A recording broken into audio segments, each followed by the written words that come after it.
नमस्कार।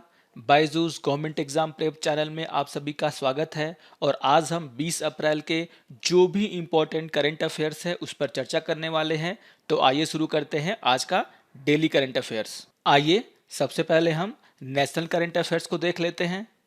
और यहाँ पर एक न्यूज़ आई है जिसका शीर्षक है navy seizes narcotics worth ₹3000 crore in Arabian Sea. तो यहाँ पर जो है भारतीय नेवी के द्वारा जो है क्या किया गया है, अरब सागर में लगभग 300 केजी नारकोटिक्स को जो है क्या किया गया है, पकड़ा गया है। और यहाँ पर जो है उसकी कीमत इंटरनेशनल मार्केट में कितनी है, तो 3000 करोड़। तो आपको याद क्या रखना है कि वो कौन सा शिप था जिसके द्वारा जो है ये काम किया गया है। तो यहाँ पर शिप का नाम भी दिया गया है और शिप का नाम क्या है, आईएनएस सुवर्णा। तो याद रखिएगा कि ये वो शिप है जिसके द्वारा जो है अरब सागर में जो है सर्च करते समय जो है क्या किया गया, एक नौका को पकड़ा गया जिसमें से 300 केजी नारकोटिक्स जिसकी कीमत जो है इंटरनेशनल मार्केट में कितनी है, तो 3000 करोड़ रुपीस। आइए देख लेते हैं दूसरे न्यूज को। और दूसरा न्यूज का शीर्षक क्या है, about 52% adult not clear on defence against cyber crime. तो यहाँ पर जो है एक रिपोर्ट आई है उसे भी हम लोग देखेंगे। लेकिन यहाँ पर कहा जा रहा है कि लगभग 52% एडल्ट ऐसे हैं जिन्हें ये नहीं पता है कि वो किस तरीके से अपने आप को जो है साइबर क्राइम से बचाए। तो यहाँ पर जो है about 52% of adult admitted that they do not know how to protect themselves from the cybercrime, according to a survey conducted by online security solution provider Norton LifeLock। तो यहाँ पर जो है नॉर्टन लाइव लॉक जो कि एक क्या है, ऑनलाइन सिक्योरिटी सोल्यूशन प्रोवाइडर है, उसके द्वारा जो ये बात कही गई है कि लगभग 52% एडल्ट ऐसे हैं जिनके साथ उन्होंने सर्वे किया है, वो ऐसे हैं जिन्हें जो ये नहीं पता कि वो किस तरीके से जो है साइबर क्राइम से है खुद को बचाएं। यहाँ पर यह भी कहा गया है, the report said The 59% of adult in India have become victim of cyber crime in past 12 month।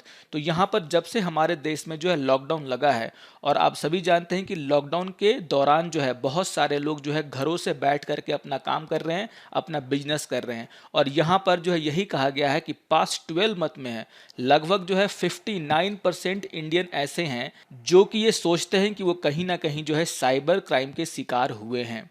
तो यहाँ पर आपको याद रखना है कि वो कौन सी संस्था है जिसने जो है ये रिपोर्ट दिया है। और मैंने आपको नाम क्या बताया, ऑनलाइन सिक्योरिटी सोल्यूशन प्रोवाइडर, जिसका नाम क्या है, नॉर्टन लाइफ लॉक।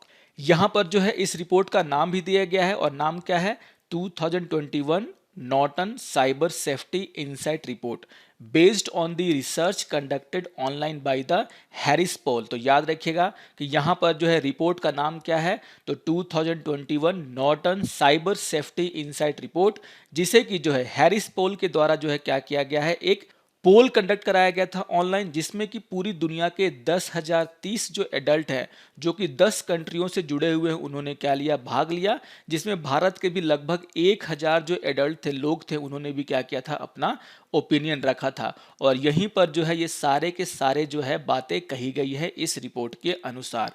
यहाँ पर यह भी कहा गया है कि साइबर क्राइम से बचने के लिए जो है लोगों के द्वारा जो है क्या किया जा रहा है, 1.3 बिलियन आवर्स, यानी कि 1 घंटे में जो है लगभग 1.3 बिलियन दुनिया के सभी लोगों के द्वारा जो है इससे बचने के लिए क्या किए जा रहे हैं, स्पेंड किए जा रहे हैं, खर्च किए जा रहे हैं।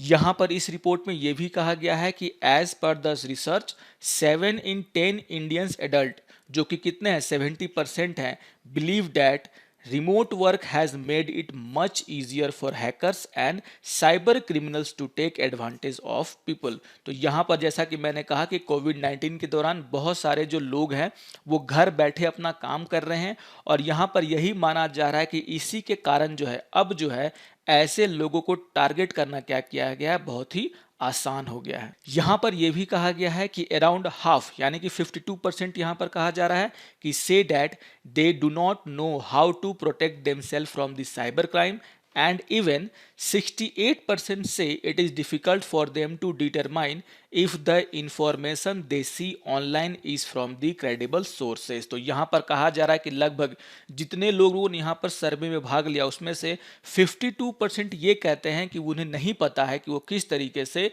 साइबर क्राइम से खुद को बचाएंगे, और यहाँ पर 68% लोगों का मानना है कि उन्हें नहीं पता कि जो भी इंफॉर्मेशन उन्हें ऑनलाइन मिल रही है वो जो है विश्वसनीय स्रोतों से मिलती है कि नहीं। तो यहाँ पर जो है इस बात को बताने की कोशिश की गई है कि किस तरीके से लॉकडाउन में जब सारे के सारे लोग अपने घरों में बैठ करके अपने ऑनलाइन सारे काम कर रहे हैं तो वहां पर जो है साइबर क्राइम जो है बढ़ गया है। तो जैसा कि मैंने कहा कि आपको रिपोर्ट का नाम याद रखना है, यानी कि 2021 Norton cyber safety insight report.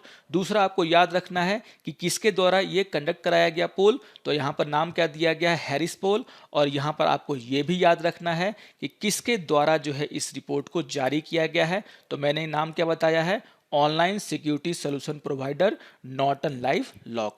तो ये 3 बातें आपको याद रखनी है, बाकी जो है आउटकम के बारे में भी मैंने आपको डिटेल में यहाँ पर बता दिया है। आइए देख लेते हैं एक और न्यूज को, और न्यूज क्या है कि Vande Bharat become one of the top civilian evacuations. तो यहाँ पर जो है सभी को पता है कि वंदे भारत मिशन जो है वो कोविड-19 के दौरान जो है उन लोगों के लिए चलाया गया था जो लोग जो है विदेशों में फंस गए थे। तो यहाँ पर जो है कहा जा रहा है कि वंदे भारत जो मिशन है वो अब दुनिया का जो सबसे ज़्यादा जो है अपने सिविलियंस को बाहरी देशों से उठा करके अपने देश में लाने का जो मिशन है उसमें से जो है सबसे बड़ा बन चुका है। तो यहाँ पर क्या कहा जा रहा है कि one of the largest evacuation of civilian by a country. तो दुनिया में एक देश के द्वारा अपने नागरिकों को विदेशों से लाने का जो ये सबसे बड़ा एक तरीके से कार्यक्रम बन चुका है। और यहाँ पर मैं आपको बता दूं कि into the middle of phase 10, ये उसका फेज 10 चल रहा है। The Vande Bharat mission has surpassed the large scale airlift of 1,10,000 people in 1990 at the onset of Gulf War. तो आप सभी को पता है कि गल्फ वार के समय में भी जो भारतीय जो है गल्फ कंट्री में फंस गए थे उन्हें जो है वहां से लाने के लिए जो है एक मिशन चलाया गया था 1990 में, और वहां पे लगभग 1,10,000 लोगों को जो है क्या किया गया था, वापस लाया गया था, और ये उसे क्या कर चुका है, अब पार कर चुका है। यहाँ पर यह भी जानकारी दी गई है कि till now the air India group has operated 11,523 inbound flight to carry 18,19,734 passenger and 11,528 outbound flights to carry 13,68,457 passenger. तो यहाँ पर जो है एयर इंडिया के द्वारा जो ये सारा का सारा काम किया गया है।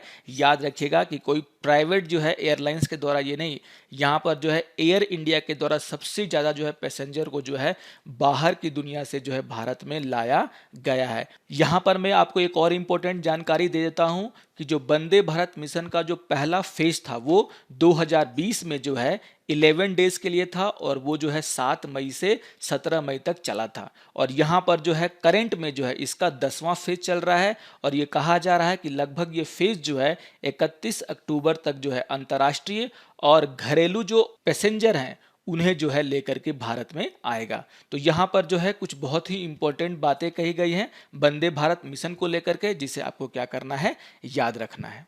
आइए अब कुछ इंटरनेशनल न्यूज़ को देख लेते हैं।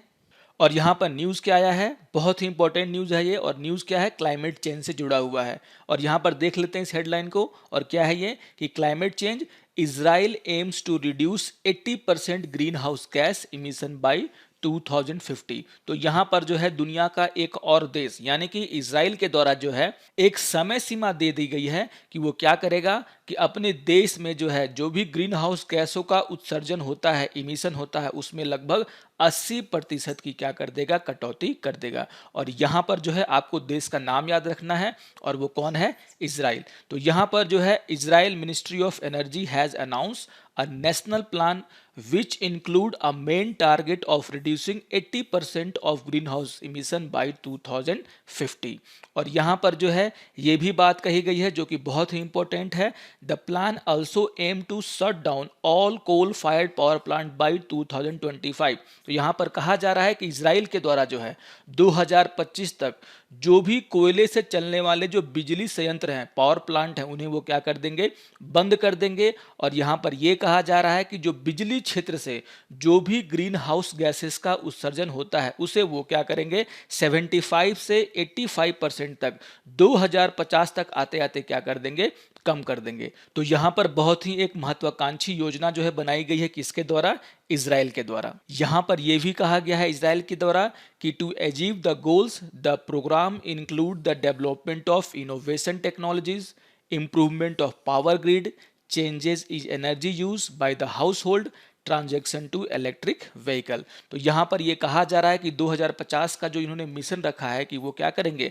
80% तक ग्रीन हाउसेस गैसेस को कम कर देंगे। तो उसके लिए वो क्या करेंगे, नई टेक्नोलॉजी को डेवलप करेंगे, पावर ग्रिड में चेंजेस करेंगे, जो घरों में जो है जिस तरीके से एनर्जी का यूज होता है, बिजली का यूज होता है, उसे भी यहाँ पर चेंज करने की ज़रूरत है। और यहाँ पर यह भी कहा गया है कि यहाँ पर जो है इलेक्ट्रिक व्हीकल का वो क्या करेंगे, ज़्यादा यूज़ करेंगे। तो इन सभी को और बढ़ावा देकर के वो क्या करना चाहते हैं, 2050 तक अपना जो ग्रीन हाउस गैसेस का उत्सर्जन है उसे 80% तक क्या करना चाहते हैं, कम करना चाहते हैं। आइए एक और इंटरनेशनल न्यूज़ को देख लेते हैं। और न्यूज़ क्या है, NASA Mars helicopters make first flight on another planet. तो यहाँ पर जो है नासा के द्वारा जो एक हेलीकॉप्टर जो कि कहाँ पर, मंगल ग्रह पर भेजा गया है, उसके द्वारा जो है पहली बार जो है उड़ान भरी गई है।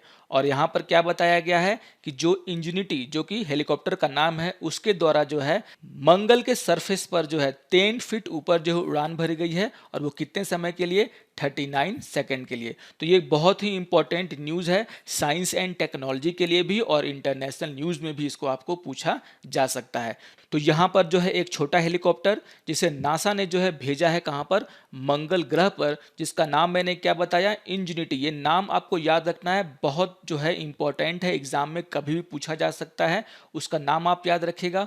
और उसके द्वारा जो है क्या किया गया है, जो मंगल ग्रह का सरफेस है उस पर जो है क्या किया गया है, उड़ान बढ़ा गया है। और यहाँ पर आपको याद रखना है कि सिर्फ 39 सेकेंड के लिए वो उड़ा है, और वो जो सतह से जो है सिर्फ 10 फीट की ऊंचाई तक वो गया है। यहाँ पर कहा गया कि the data and images from the autonomous flight were transmitted 278 million kilometer back to the earth, where they were received by NASA array of ground antennas and processed more than 3 hours later।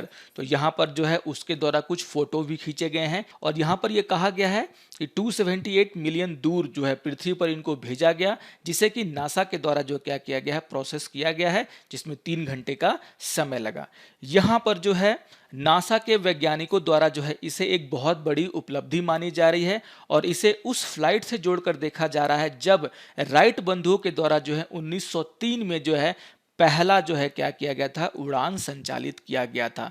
तो यहाँ पर आपको याद रखना है कि पृथ्वी पर जो है पहली जो उड़ान है वो राइट बंधुओं के द्वारा जो है 1930 में जो है नॉर्थ कैरोलिना जो है उसमें वहाँ पर की गई थी। और यहाँ पर जो है दूसरे ग्रह पर जो है एक पहली उड़ान जो है वो कहाँ पर की गई है, मार्स ग्रह पर की है। किसके द्वारा, तो हेलीकॉप्टर इंजेनिटी के द्वारा। तो यहाँ पर जो है इसी से जोड़ करके उसको देखा जा रहा है। तो यहाँ पर जो है ये बहुत ही एक बड़ी उपलब्धि है पूरी मानव जाति के लिए। आइए अब बैंकिंग एंड फाइनेंस से रिलेटेड न्यूज़ को देख लेते हैं। और यहाँ पर न्यूज़ क्या है, RBI setup committee to review working of ARC. यहाँ पर एआरसी का फुल फॉर्म क्या होता है, एसेट्स रिकंस्ट्रक्शन कंपनीज। तो यहाँ पर जो है रिजर्व बैंक ऑफ इंडिया के द्वारा जो है एक कमेटी बनाई गई है to review the working of, यानी कि एआरसी के कामकाज को देखने के लिए, उसे और अच्छे तरीके से करने के लिए क्या करेंगे, अपना जो है विचार जो है रिजर्व बैंक ऑफ इंडिया को देंगे। तो यहाँ पर न्यूज़ क्या है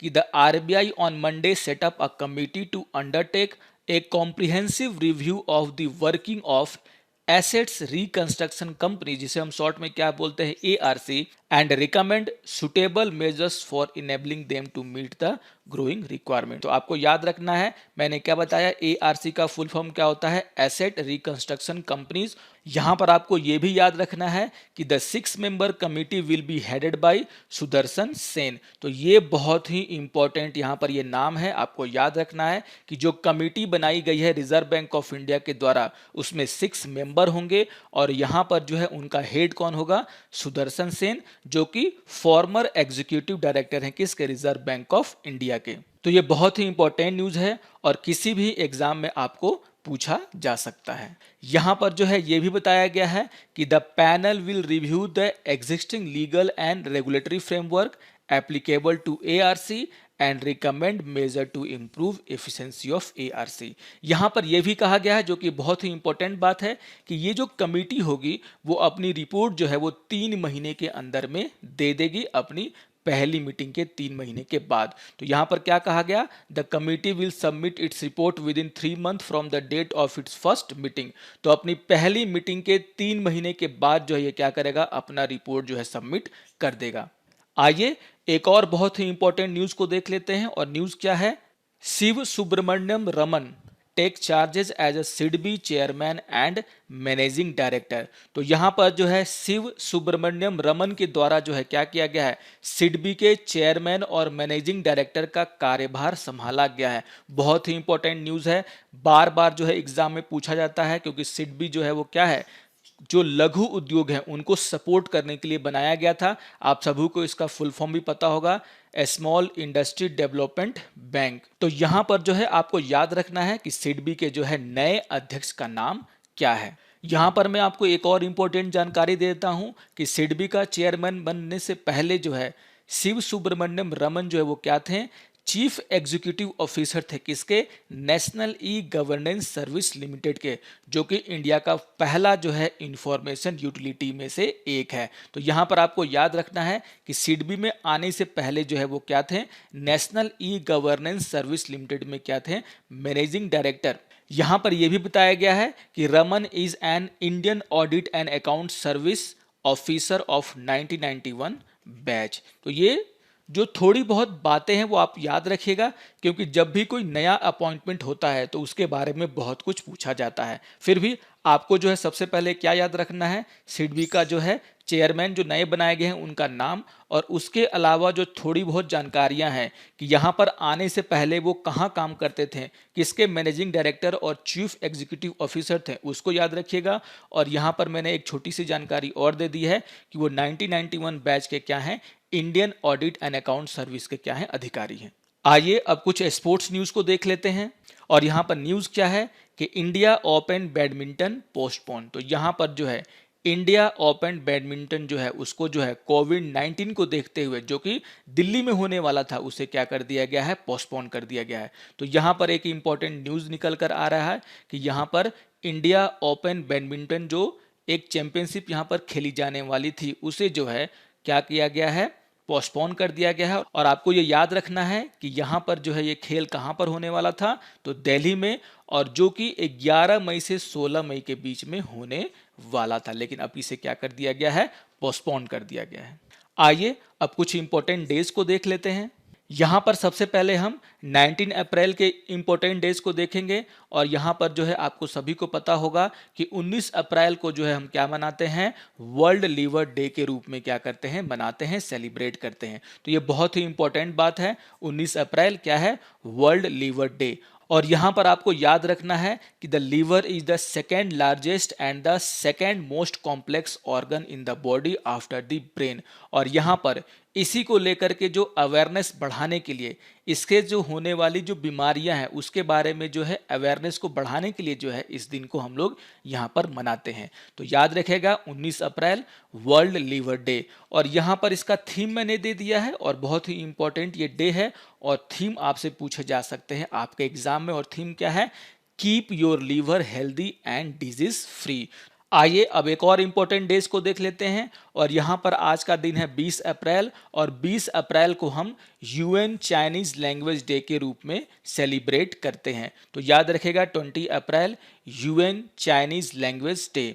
और यहाँ पर जो है ये जानकारी भी दी गई है, the event was establish by the UNESCO in 2010 to seeking to celebrate multilingualism, यानी कि यहाँ पर जो है एक बहुभाषावाद और संस्कृतिवाद की विविधता को जश्न मनाने के लिए क्या किया गया है, यूनेस्को के द्वारा जो है 2010 में जो है इसकी शुरुआत की गई थी। यहाँ पर जो है आप सभी जानते हैं कि यूनाइटेड नेशन में जो है उसके जो है काम करने के लिए जो है 6 ऑफिशियल लैंग्वेज जो है, वर्किंग लैंग्वेज जो है यहाँ पर उनको हैं, और उन सभी वर्किंग लैंग्वेज को जो है प्रमोट करने के लिए इक्वली यहाँ पर क्या मनाया जाता है, यूएन चाइनीज लैंग्वेज डे मनाया जाता है। कब? 20 अप्रैल को। तो याद रखिएगा कि यूनाइटेड नेशन में जो है 6 ऑफिशियल वर्किंग लैंग्वेज हैं, और यहाँ पर जो है सभी लैंग्वेज को जो है किसी ना किसी दिन जो है क्या किया जाता है, यूनाइटेड नेशन के द्वारा सेलिब्रेट किया जाता है। लेकिन 20 अप्रैल को किसको सेलिब्रेट किया जाता है?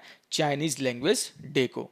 यहाँ पर यह भी बताया गया है कि 20 अप्रैल को यहाँ पर क्यों चुना गया चाइनीज लैंग्वेज डे के रूप में। तो आइए जान लेते हैं। यहाँ पर कहा जा रहा है कि 20 अप्रैल को चीनी भाषा के लिए जो कैंग जी हैं को श्रद्धांजलि अर्पित करने के लिए जो मनाया जाता है। और यहाँ पर यह कहा जाता है कि उन्होंने जो है 5000 साल पहले जो है सबसे पहले जो है चाइनीज कैरेक्टर का जो है क्या कर दिया था, आविष्कार किया था। तो यहाँ पर जो है ये माना जाता है कि 5000 साल पहले जो है कैंग जी के द्वारा जो है चाइना के जो कैरेक्टर्स हैं उसको जो है चाइनीज कैरेक्टर को क्या किया गया था, आविष्कार किया गया था। और इसी के लिए जो है क्या किया जाता है, उसी दिन को याद करने के लिए क्या करते हैं हम लोग, 20 अप्रैल को क्या मनाते हैं, चाइनीज लैंग्वेज डे। यहां पर एक और महत्वपूर्ण जानकारी दी गई है कि दुनिया के लगभग 1/5 जो पॉपुलेशन है वो क्या करते हैं, किसी ना किसी तरीके से जो है चाइनीज लैंग्वेज को बोलते हैं। तो यहाँ पर जो है इस सेलिब्रेशन को लेकर के कुछ महत्वपूर्ण जानकारियां मैंने आपको दी हैं। आइए अब कुछ इंपॉर्टेंट फैक्ट्स की बातें कर लेते हैं। और यहाँ पर जो है स्टैटिक जीके में जो है मैंने आपको जो है आज कुछ इंपॉर्टेंट जो टाइगर रिजर्व हैं उनके नाम मैंने आपको दिए हैं, क्योंकि एग्जाम में इनको बार बार पूछा जाता है। और मैंने यहाँ पर वो स्टेट्स जिनके टाइगर रिजर्व को बार बार एग्जाम में पूछा जाता है उसके नाम मैंने आपको दिए हैं, जैसे कर्नाटका है, मध्य प्रदेश है, और आप सभी जानते हैं कि बांदीपुर टाइगर रिजर्व को बार बार एग्जाम में पूछा जाता है। यहाँ पर जो है अंसी डंडेली टाइगर रिजर्व उसे भी बार बार पूछा जाता है। उसी तरीके से मध्य प्रदेश में जो बांधवगढ़ है, सतपुड़ा है, कान्हा है, पन्ना है, इन सभी को जो है एग्जाम में बार बार पूछा जाता है। तो आप क्या करेंगे, इन सभी जो टाइगर रिजर्व हैं, जो कि मैंने क्या कहा बहुत ही इंपॉर्टेंट है एग्जाम पॉइंट ऑफ व्यू से, उसे क्या कर लेंगे, एक बार रिवाइज कर लेंगे। यहाँ पर मैंने कर्नाटका के टाइगर रिजर्व, मध्य प्रदेश के टाइगर रिजर्व और उसी तरीके से जो है महाराष्ट्र और छत्तीसगढ़ के टाइगर रिजर्व का नाम आपको दिया है। आगे के अंक में मैं आपको क्या करूंगा, बाकी सारे प्रदेशों में जो टाइगर रिजर्व हैं उनके नाम भी आपको धीरे धीरे करके दूंगा। यहाँ पर आपको याद रखना है कि सह्याद्री टाइगर रिजर्व को बार बार एग्जाम में पूछा गया है, बोर टाइगर रिजर्व को पूछा गया है कि वो किस प्रदेश में पाए जाते हैं। यहाँ पर मेलघाट जो टाइगर रिजर्व है उसे भी आपको याद रखना है कि वो कहाँ पाए जाते हैं, तो महाराष्ट्र में है। यहाँ पर जो है छत्तीसगढ़ के भी इंद्रावती टाइगर रिजर्व को जो है बार बार जो है एग्जाम में पूछा जाता है। यहाँ पर उदंती और सीता नदी टाइगर रिजर्व को भी यहाँ पर बार बार पूछा जाता है। तो ये कुछ ऐसे टाइगर रिजर्व हैं जिसे कि हम एग्जाम में जो है बार बार आपको देखने को मिलेगा, चाहे वो रेलवे के एग्जाम हो, चाहे वो एसएससी के एग्जाम हो, या फिर आने वाला जो सीएचएसएल का एग्जाम है उसमें भी इसे बार बार पूछा जाता है। तो यहाँ पर स्टैटिक जीके का हम लोग रिविजन कर रहे हैं। बाकी के जो राज्य हैं उनसे जुड़े हुए टाइगर रिजर्व को मैं आपको आगे के अंक में दूंगा। आइए अब आज के करंट अफेयर्स पर आधारित कुछ क्वेश्चन को देख लेते हैं। और यहाँ पर पहला क्वेश्चन क्या है कि world liver day is absorbed on. तो यहाँ पर आपको बताना है कि वर्ल्ड लिवर डे जो है वो कब मनाया जाता है। और आपके ऑप्शन है 10 अप्रैल, 15 अप्रैल, 19 अप्रैल एंड 20 अप्रैल। आइए देख लेते हैं क्वेश्चन नंबर 2 को। और क्वेश्चन नंबर 2 क्या है, what is the theme of world liver day 2021। तो यहाँ पर जो है वर्ल्ड लिवर डे का आपको क्या बताना है, थीम बताना है। और आपके ऑप्शन है कीप योर लिवर हेल्दी, और दूसरा है कीप योर डिजीज फ्री, तीसरा है keep your liver healthy and disease free, और चौथा है हेल्दी लीवर। आइए देख लेते हैं क्वेश्चन नंबर 3 को। और क्वेश्चन नंबर 3 क्या है कि which year was the beginning of Chinese language day bye the UNESCO. यानी कि किस साल से जो है यूनेस्को के द्वारा जो है चाइनीज लैंग्वेज डे को जो है मनाया जा रहा है। और आपके ऑप्शन है 2010, 2012, 2015 एंड 2018।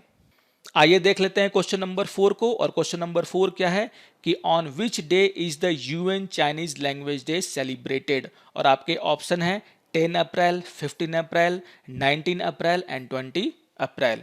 आइए देख लेते हैं क्वेश्चन नंबर 5 को। और क्वेश्चन नंबर 5 क्या है कि what is the name of new chairman and managing director of SIDBI. और आपके ऑप्शन है शिव सुब्रमण्यम रमन, दूसरा है सुब्रमण्यम रमन, तीसरा है राकेश कुमार और चौथा है नॉन ऑफ द एबव। आइए देख लेते हैं क्वेश्चन नंबर 6 को। और क्वेश्चन नंबर 6 क्या है कि in which city was the Indian Open badminton schedule to be held. तो आपको बताना है कि किस सिटी में जो है इंडियन ओपन बैडमिंटन जो होने वाला था वो रखा गया था। और आपके ऑप्शन है दिल्ली, कोलकाता, पुणे और बेंगलोर।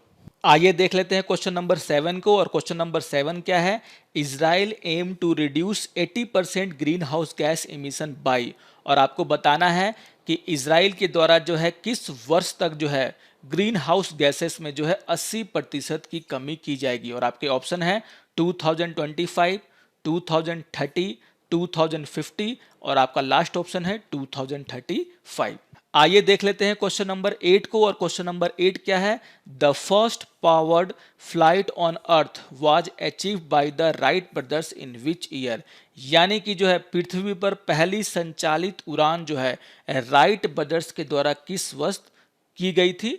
और यहाँ पर आपको ऑप्शन है 1900, 1903, 1905 और 1909। तो इसकी जानकारी मैंने आपको दी है, अगर आपने ध्यान से सुना होगा तो आसानी से जो है आप इसका आंसर बना लेंगे। आइए देखते हैं क्वेश्चन नंबर 9 को। और क्वेश्चन नंबर 9 क्या है कि which ship of the Indian Navy seize more than 300 kilogram of narcotics in the Arabian Sea. और आपके ऑप्शन है INS करण, INS सुवर्णा, INS स्वर्ण और नॉन ऑफ द एबव। आइए देख लेते हैं क्वेश्चन नंबर 10 को। और क्वेश्चन नंबर 10 क्या है, RBI setup committee to review working of. और आपके ऑप्शन है सिडबी, RBI, ARC और नाबार्ड। तो रिजर्व बैंक ऑफ इंडिया के द्वारा जो है किसके कामकाज की समीक्षा के लिए जो है समिति का गठन किया है, उसके बारे में आपको यहाँ पर बताना है। तो यहाँ पर ये 10 क्वेश्चन मैंने आपको दिए हैं और मैं आशा करता हूँ कि आप लोग जो है जो भी इस वीडियो को देख रहे हैं वो 10 में से 10 क्या करेंगे, स्कोर करेंगे। आशा करता हूं कि आपको आज का ये करंट अफेयर्स का अंक अच्छा लगा होगा। अगर आपको ये अच्छा लगे तो आप इसे लाइक कीजिए, सब्सक्राइब कीजिए, शेयर कीजिए। तो मिलते हैं करंट अफेयर्स के अगले अंक में। तब तक के लिए नमस्कार और धन्यवाद।